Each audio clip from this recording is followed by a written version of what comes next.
My name is Chaim Urbach. I want to begin first of all with my mother.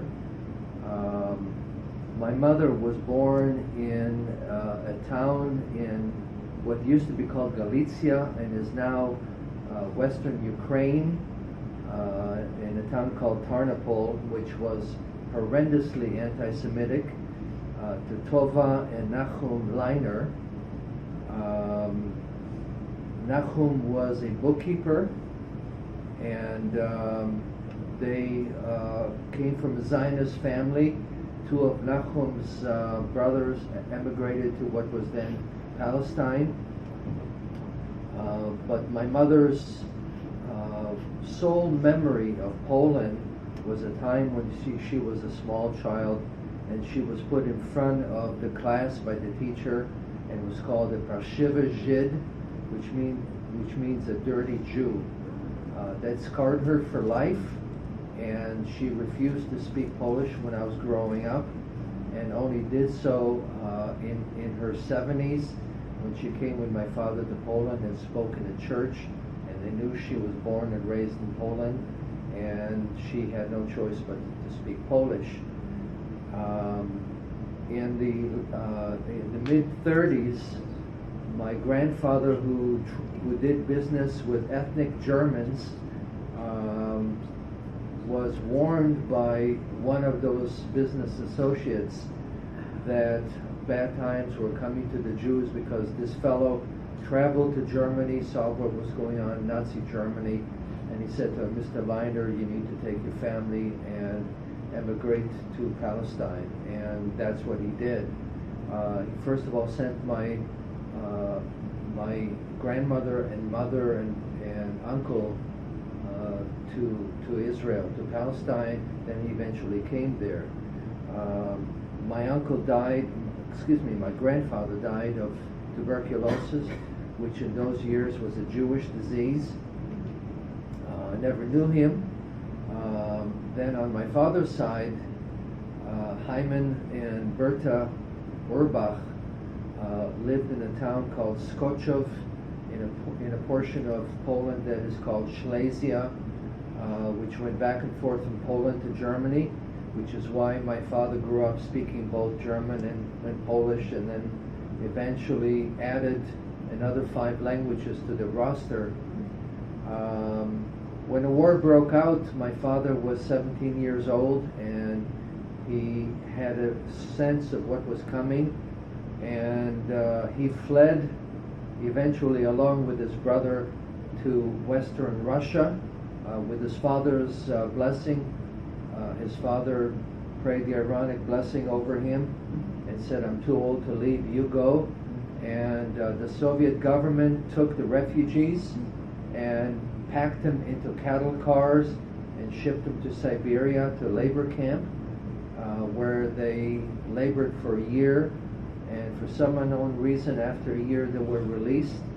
And my father and his brother wandered through that part of the Soviet Union and eventually wanted to escape to cross over into Afghanistan, but were caught at the border by the Soviet border guard, and they were put in prison, where a severe epidemic of typhus took place, and my uncle died, who would have been my uncle Ernest or Mordechai. My father almost died, but there was a medic there at the hospital, a woman who was very compassionate, in the prison, who put him into the infirmary, and that saved his life. He was eventually released and made his way to Western Russia, joined up with the Red Army, and eventually came with the Red Army to Poland, at which point he deserted because his attitude was, I'm done with the Soviets. He came to his hometown and found that his very large family was no longer there, and strangers were living in his house. To backtrack for a minute, my grandfather had a large family, and he was a self-made man. He came and eventually built up a business. He had an inn, a restaurant, and his first wife died, and his children had married, had children of their own, and were not taking proper care of him according to his specification. And so he went to the shadchan, to the matchmaker, and said, I need a wife. It's one of those things like there was a story about an Israeli farmer wanting to marry a woman who had a tractor, and he said in this ad, if interested, please send me a picture of the tractor. And that was somewhat like what my grandfather was. He wanted someone who would take care of the business. And my grandmother, Berta, was 38 at the time, an old spinster, and came from a very poor family. And so she jumped at the opportunity. They had a couple of kids. And my grandfather was very successful. He was a big macher in the community. He was the president of the community, the president of the shul. I found out when we came to Poland that he had a fight with the rabbi, and the rabbi was fired.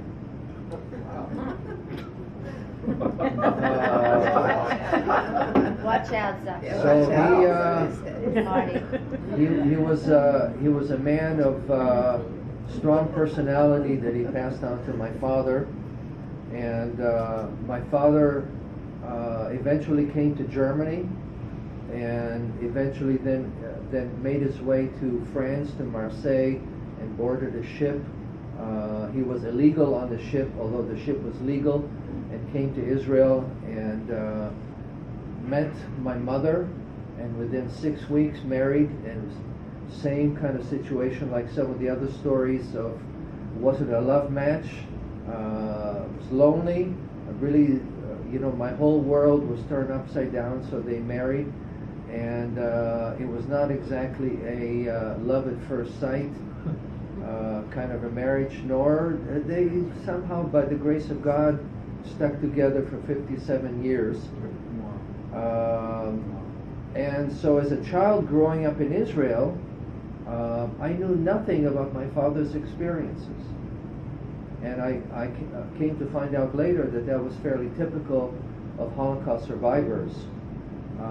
The original PTSD, that you go through these horrendous experiences, and they're so overwhelming that you cannot absorb them, and there's a part of you that shuts down and represses all these memories.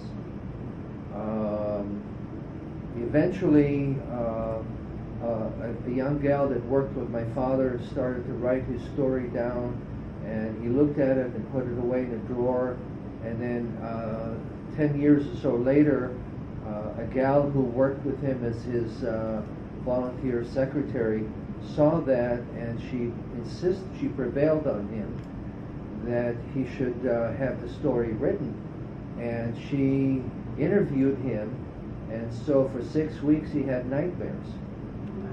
And she took the manuscript and gave me the manuscript, and that was the first time that I was exposed to 95% of my father's experiences. I was in my 30s then, and I was blown away, because I saw that he went from place to place, and he survived, and he knew the hand of God. In fact, one of the experiences was he was in the Red Army, and the Red Army was preparing this massive attack. They were going to push the Wehrmacht back, and just at the last moment, he was called back to the rear while everybody went forward, and he found out later that a lot of his buddies ended up dying. And so my father knew throughout those years that the hand of God was with him.